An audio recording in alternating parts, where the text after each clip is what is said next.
Hello students, this is RP Singh. Welcome to this channel learn maths with RP Singh. आज इस video में शिक्षा निदेशालय द्वारा उपलब्ध कराई गई कक्षा 10 गणित की वर्कशीट नंबर 28 लेते हैं। इसका टॉपिक है विभाजन सूत्र के अनुप्रयोग।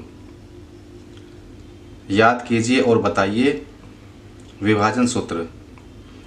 तो विभाजन सूत्र हमने पढ़ा था कि यदि ए बी कोई रेखा है, P बिंदु इसको M1 M2 अनुपात में विभाजित करता है। A के निर्देशांक x1 y1 हैं, B के निर्देशांक x2 y2 हैं, तो P बिंदु के निर्देशांक होंगे Pxy बराबर M1 x2 plus M2 x1 बटे M1 प्लस M2। y के लिए M1 y2 plus M2 y1 upon M1 plus M2। ये हमने विभाजन सूत्र पिछली वर्कशीट में पढ़ा था। मध्य बिंदु सूत्र, अगर P मध्य बिंदु है तो M1 बराबर M2 के हो जाएगा। उससे मध्य बिंदु के निर्देशांक आ जाएंगे Pxy बराबर x1 plus x2 upon 2 y1 plus y2 upon 2। क्या हम इन दोनों सूत्रों का प्रयोग रेखाखंड को बांटने के अलावा कहीं और भी करते हैं? इस बच्चे ने प्रश्न किया। आओ मिलकर सीखें। तो हम देखते हैं कि इन दोनों सूत्रों का प्रयोग हम और कहां कहां कर सकते हैं। स्थिति 1, पहली पोजीशन है चतुर्भुज जैसे आयत, वर्ग, समांतर चतुर्भुज व समलंब के विकर्ण एक दूसरे को समद्विभाजित करते हैं। इसलिए मध्य बिंदु सूत्र द्वारा इन चतुर्भुजों के निर्देशांक बिंदु ज्ञात करना। जैसे कि हमें पता है कि आयत हो, वर्ग हो, समांतर चतुर्भुज हो, इनके विकर्ण एक दूसरे को समद्विभाजित करते हैं। तो मध्य बिंदु सूत्र का प्रयोग हम इन चतुर्भुजों के निर्देशांक बिंदु ज्ञात करने में कर सकते हैं। इसका पहला उदाहरण है एक समांतर चतुर्भुज ABCD जिसके निर्देशांक क्रमानुसार ये दिए हुए हैं। तो P का मान ज्ञात कीजिए। समांतर चतुर्भुज है ABCD, निर्देशांक दिए हुए हैं, P का मान हमें ज्ञात करना है। तो हमें पता है यहाँ पर AC तथा BD एक दूसरे को इस बिंदु पर समद्विभाजित कर रहे हैं। इसलिए AC का मध्य बिंदु BD का मध्य बिंदु होगा। अगर हम AC को लेके इस बिंदु के निर्देशांक निकालें, BD को लेकर इस बिंदु के निर्देशांक निकालें, तो दोनों एक ही आएंगे। अतः AC का मध्य बिंदु बराबर BD का मध्य बिंदु हो गया। AC का मध्य बिंदु कैसे आएगा? x के लिए 7 प्लस 9 बटे 2 ये आ गया, y के लिए 2 प्लस 4 बटे 2 ये आ गया। BD के लिए p प्लस 8 बटे 2 करेंगे, 3 प्लस 3 बटे 2 करेंगे, ये यहाँ पर आ गया। 7 प्लस 9 16 बटे 2 हो गया है, 7 प्लस 9 16 बटे 2, 2 प्लस 4 6 बटे 2 आ गया।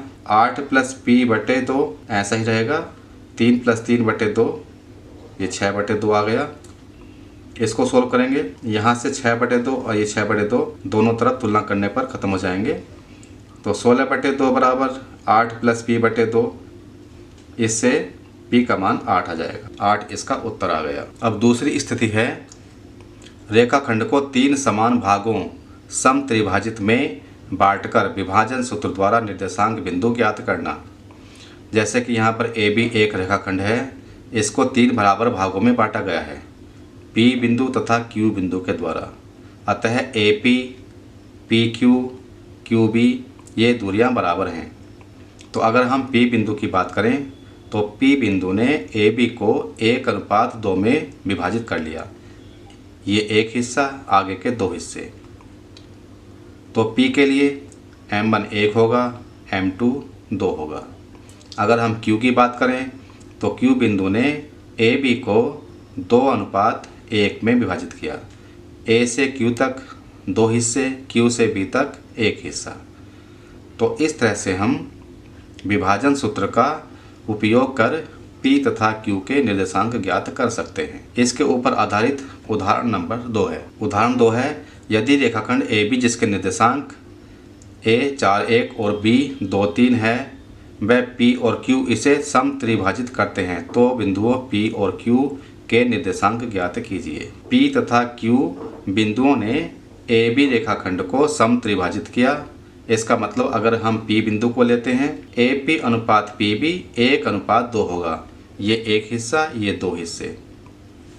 तो यहाँ पर A है 4 1, बी है 2 3। अगर पी को एक्स वाई ले लें तो एक्स बराबर m1 x2 plus m2 x1 upon m1 plus m2 के सूत्र से ये 1 गुणा 2 प्लस 2 गुणा 4 बटे 1 प्लस 2 ये आ गया। इसको हमने हल किया, 2 8 8 10 हो गया, 10 बटे 1 प्लस 2 3 आ गया, x का मान आ गया 10 बटे 3। y निकालेंगे 1 गुणा 3 प्लस 2 गुणा 1 बटे 1 प्लस 2, तो 3 प्लस 2 5 बटे 3, तो y का मान 5 बटे 3 हो गया। अतः p के निर्देशांक 10 बटे 3 5 बटे 3 हो गए। अब हम दूसरा केस लेते हैं। ए बी रेखाखंड ले लिया हमने, क्यू बिंदु लिया। अब ये क्यू बिंदु ए बी को 2:1 के अनुपात में विभाजित कर रहा है। इसका मतलब m1 बराबर 2 m2 बराबर 1। सूत्र हमें पता है, तो x आ जाएगा 2 गुणा 2 प्लस 1 गुणा 4 बटे 2 प्लस 1 m1 प्लस m2, तो 4 प्लस 4 8 बटे 2 प्लस 1 3 हो गया। और इस तरह से y का मान 2 गुणा 3 प्लस 1 गुणा 1, तो y इजिकल टू हो जाएगा 2 गुणा 3 6 प्लस 1 गुणा 1 1, तो 6 और 1 7, तो 7 बटे 3। इसका मतलब q हो गया 8 बटे 3 8/3 7 बटे 3। तो इस तरह से हमने p तथा q के निर्देशांक ज्ञात कर लिए। अब हम तीसरी स्थिति लेते हैं। वृत्त का केंद्र, त्रिज्या व व्यास के अंतिम बिंदु व लंबाई मध्य बिंदु सूत्र व दूरी सूत्र द्वारा ज्ञात करना। अगर कोई वृत्त दिया हो, ए बी व्यास है, ए बिंदु के निर्देशांक दिए हों, बी बिंदु के निर्देशांक दिए हों, तो हम पी बिंदु के निर्देशांक ज्ञात कर सकते हैं या ए बी की लंबाई ज्ञात कर सकते हैं जो कि व्यास के बराबर है। अगर ए बी का आधा कर दें तो वह त्रिज्या के बराबर होता है। तो हम तीसरी स्थिति में वृत्त का केंद्र निकाल सकते हैं, अंतिम बिंदु के निर्देशांक अगर नहीं दिए हैं तो वो निकाल सकते हैं, व्यास निकाल सकते हैं, त्रिज्या निकाल सकते हैं। तो यहाँ पर उदाहरण 3 है। एक वृत्त के व्यास के सिरे के बिंदु A 3 8, ये A 3 8 है, और B 7 4 है। ज्ञात कीजिए वृत्त का केंद्र। तो हमें वृत्त का केंद्र निकालना है, P निकालना है। P A B का मध्य बिंदु है, तो हम मध्य बिंदु के निर्देशांक निकाल सकते हैं। x1 प्लस x2 बटे 2, तो 3 प्लस 7 10 हो गया, 10 बटे 2 करेंगे 5 आ गया।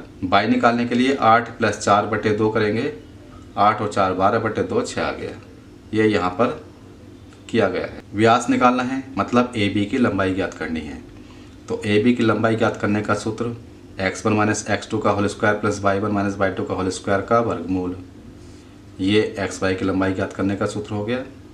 x1 x2 y1 y2 का मान रख दिया, लंबाई आ गई 4 वर्गमूल 2। तो ए बी का मतलब ये व्यास हो गया 4 वर्गमूल 2। अगर त्रिज्या निकालनी है तो ए बी का आधा कर दिया, त्रिज्या आ गई 2 वर्गमूल 2। स्वयं प्रयास कीजिए। पहला सवाल है, सिद्ध कीजिए कि A 0 0, B 3 0, C 4 1 और D 1 1 एक समांतर चतुर्भुज के निर्देशांक हैं। इसको हम अलग से लिखकर सोल्व करते हैं। पहले सवाल के अकॉर्डिंग ABCD हमने फिगर बना ली है। ABCD बिंदुओं के निर्देशांक लिख लिए। हमें सिद्ध करना है कि ये समांतर चतुर्भुज है। तो इसके लिए पहले हम इस चतुर्भुज की सभी भुजाओं को ज्ञात कर लेते हैं। भुजा निकालने के लिए हम फार्मूले का यूज़ करेंगे। दूरी का फार्मूला होता है वर्गमूल x2 माइनस x1 का square plus y2 minus y1 का स्क्वायर। इसको हम इस तरह से भी लगा सकते हैं, x1 माइनस x2 का square plus y1 minus y2 का स्क्वायर। क्योंकि अगर x1 माइनस x2 में माइनस आता है तो माइनस का स्क्वायर प्लस बन जाएगा, या x2 माइनस x1 करते हैं उसमें माइनस आता है तो माइनस का स्क्वायर प्लस बन जाएगा। इसलिए इन दोनों सूत्रों में से किसी का भी हम उपयोग कर सकते हैं। तो अब हम डायरेक्टली यूज़ करते हैं, ए बी निकालते हैं, x1 y1 x2 y2 की तरह से इन बिंदुओं का यूज़ करेंगे हम। तो वर्गमूल 3 माइनस 0 हो जाएगा, ये 3 माइनस 0 का स्क्वायर प्लस 0 माइनस 0 का स्क्वायर बराबर, यहाँ से सोल्व करेंगे वर्गमूल 3 का स्क्वायर, तो 3 आ जाएगा। DC निकाल लें, 4 माइनस 1 का स्क्वायर प्लस 1 माइनस 1 का square, x2 minus x1, y2 minus y1। 4 minus 1 3, 3 का स्क्वायर, यहाँ 0 हो जाएगा, 3 का स्क्वायर प्लस 0, तो इसका आंसर 3 हो गया। AD कैलकुलेट करें, 1 माइनस 0 का स्क्वायर, यहाँ भी 1 माइनस 0 का स्क्वायर, यहाँ से बनाएगा, यहाँ से बनाएगा, स्क्वायर रूट 1 प्लस 1, तो स्क्वायर रूट 2 आ गया। BC निकालें, वर्गमूल 4 माइनस 3 का स्क्वायर प्लस 1 माइनस 0 का स्क्वायर, 4 माइनस 3 1 हो गया, तो 1 का स्क्वायर 1 प्लस 1 का स्क्वायर 1, स्क्वायर रूट 2 आ गया। यहाँ पर हम AC निकालते हैं, विकर्ण निकालते हैं, तो ये हो जाएगा 4 माइनस 0 का स्क्वायर प्लस 1 माइनस 0 का square, 4 square plus 1 square, 4 square 16, 1 square 1, square root 17। अब हम BD कैलकुलेट करते हैं। BD इज इक्वल टू हो जाएगा square root 1 minus 3 whole square plus 1 minus 0 whole square. इसको सोल्व करेंगे, -2 आएगा, -2 का स्क्वायर प्लस का 4 प्लस 1 का स्क्वायर 1, स्क्वायर रूट 5। तो BD इज इक्वल टू हो गया स्क्वायर रूट 5। अब हम यहाँ पर देख रहे हैं AB is equal to DC is equal to 3, AD is equal to BC is equal to square root 2। AC is not equal to BD, क्योंकि AC आया था स्क्वायर रूट 17 और BD है स्क्वायर रूट 5, ये दोनों इक्वल नहीं है। तो इस तरह की जो कंडीशन बनती है वो समांतर चतुर्भुज में बनती है, इसलिए ABCD एक समांतर चतुर्भुज है। तो हमने ये पहला सवाल सोल्व कर लिया है। इसका दूसरा प्रश्न है, यदि बिंदु P और Q AB बिंदुओं A 2-2 और B -7 4 को जोड़ने वाले रेखाखंड पर स्थित हैं और इसे 3 समान भागों में विभाजित कर रहे हैं, यानी समत्रिभाजित करते हैं, तो P और Q के निर्देशांक ज्ञात कीजिए। इसको भी हम अलग से लिखकर सोल्व करते हैं। दूसरा सवाल, AB एक रेखाखंड है, A के निर्देशांक 2 -2, B के निर्देशांक -7 4। यहाँ पर हमें P तथा Q के निर्देशांक फाइंड करने हैं। P तथा Q बिंदु AB को समान 3 भागों में बांट रहे हैं। इसका मतलब AP, PQ, QB ये सब बराबर हैं। तो अगर हम P बिंदु के लिए लें तो इसको हम ऐसे कर सकते हैं, यहाँ A, यहाँ पर B, यहाँ पर P है, P के निर्देशांक x y हो गए,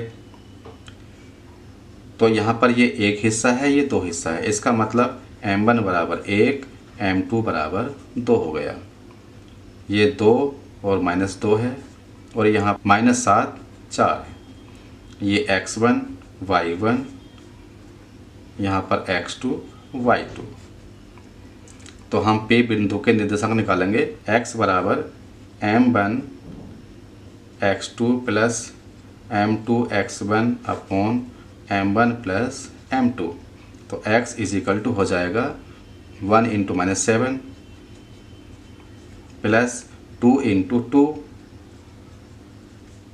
upon 1 plus 2 M1 plus M2। तो ये हो गया -7 प्लस 4 अपॉन 3 -3 अपॉन 3 -1 आ गया। इसी तरह से y इज इक्वल टू हो जाएगा 1 into 4 plus 2 into -2 upon 1 plus 2 M1 plus M2। ये 4 आ गया, 4 प्लस माइनस 2 टू जा 4 अपॉन 3, 0 अपॉन 3 0 आ गया। अतः P के निर्देशांक हो गए -1 0। P x y लें तो ये हो गया P -1 0। अब हम Q के लिए लेते हैं। Q के लिए क्या होगा, यहाँ पर A, यहाँ पर B, यहाँ पर Q बिंदु है। A है 2 -2, B है -7 एंड 4। Q को अगर हम अब x y ले लेते हैं तो ये M1 यहाँ पर हो जाएगा 2 और M2 हो जाएगा 1, ये 2 हिस्सा, ये 1 हिस्सा। तो x is equal to, formula यही है, 2 गुणा -7 प्लस 1 गुणा 2 बटे 2 प्लस 1। 2 सत्ते 14, -14 प्लस 2 बटे 3, तो माइनस का 12 बटे 3, x बराबर -4 आ गया। y करेंगे इससे से 2 गुणा 4 प्लस 1 गुणा -2 बटे 2 प्लस 1 हो जाएगा, m1 प्लस m2 बराबर 4 दूनी 8 हो गया, ये -2 बटे 3, 6 बटे 3 बराबर 2 आ गया। तो y बराबर 2। तो Q बिंदु जिसके निर्देशांक x y की तरह से हैं, ये हो जाएंगे x की जगह पर -4 और y की जगह पर 2। तो यहाँ पर हमने P तथा Q बिंदु के निर्देशांक ज्ञात कर लिए। P आया है हमारे पास -1 0, तो यहाँ पर आ गया -1 0, और Q है -4 2, -4 और 2, ये यहाँ पर आ गया। इस तरह से क्वेश्चन ही पूरा हो चुका है। तीसरा सवाल है, यदि 4P और 1 0 वृत्त के व्यास के अंत बिंदु हैं और व्यास की लंबाई 10 सेंटीमीटर है, तो वृत्त का केंद्र ज्ञात कीजिए। इसको भी हम अलग से लिखकर सोल्व करते हैं। तीसरा सवाल है, वृत्त दिया हुआ है, AB वृत्त का व्यास है, A बिंदु के निर्देशांक 4, P हैं, B बिंदु के निर्देशांक 1, 0 हैं, मध्य बिंदु M के निर्देशांक या केंद्र के निर्देशांक x y हमें ज्ञात करने हैं। AB की लंबाई 10 सेंटीमीटर है, तो M बिंदु के निर्देशांक हम मध्य बिंदु के निर्देशांक के सूत्र से ज्ञात कर सकते हैं। तो इससे यहाँ पर ये x1 y1 है और यहाँ पर x2 y2 है। तो x बराबर x1 प्लस x2 बटे 2, 4 प्लस 1 बटे 2, 5 बटे 2 हो गया। y बराबर y1 plus y2 upon 2, y1 की जगह p प्लस y2 की जगह 0 अपॉन 2 करेंगे, तो ये p अपॉन 2 आ गया। तो M बिंदु जो कि x y है, इसके निर्देशांक हो गए 5 बटे 2 p बटे 2। अब हम AB के लिए, ये A बिंदु है, ये B बिंदु है, इसके लिए हम दूरी सूत्र लगा सकते हैं। 10 सेंटीमीटर लंबाई है, तो दूरी सूत्र होता है x1 माइनस x2 का वर्ग प्लस y1 माइनस y2 का वर्ग, और इसका वर्गमूल ले लें तो ये दूरी के बराबर आ जाता है। तो हम यहाँ पर मान रखेंगे, x1 का मान है 4 माइनस x2 है 1 का वर्ग प्लस p माइनस 0 का वर्ग, इसका वर्गमूल बराबर 10। दोनों तरफ स्क्वायर कर लें, वर्ग कर दें, तो यहाँ से 3 बचेगा, 3 का वर्ग प्लस p का वर्ग इज इक्वल टू 10 का वर्ग। 3 का वर्ग 9 प्लस p स्क्वायर बराबर 100। तो p स्क्वायर बराबर 100 माइनस 9, p स्क्वायर बराबर 91, p बराबर वर्गमूल 91 आ जाएगा। यहाँ पर हम p का मान रख देंगे, तो M बिंदु के निर्देशांक हो गए 5 बटे 2 और p की जगह वर्गमूल 91 बटे 2। तो इस तरह से हमने इस वृत्त के केंद्र के निर्देशांक x y ज्ञात कर ली। तो केंद्र हो गया 5 बटे 2 वर्गमूल 91 बटे 2। ये इसका आंसर आ गया। इस तरह से हमने कक्षा 10 गणित की वर्कशीट नंबर 28 पूरी कर ली है। अगर ये वीडियो आपको अच्छी लगी हो तो इसको लाइक करें, फ्रेंड्स के साथ शेयर करें, चैनल को सब्सक्राइब करके बेल आइकन प्रेस कर लें, जिससे कि आगे आने वाली वीडियोस के नोटिफिकेशंस आपके पास पहुंच सकें। Thank you, thanks for watching this video.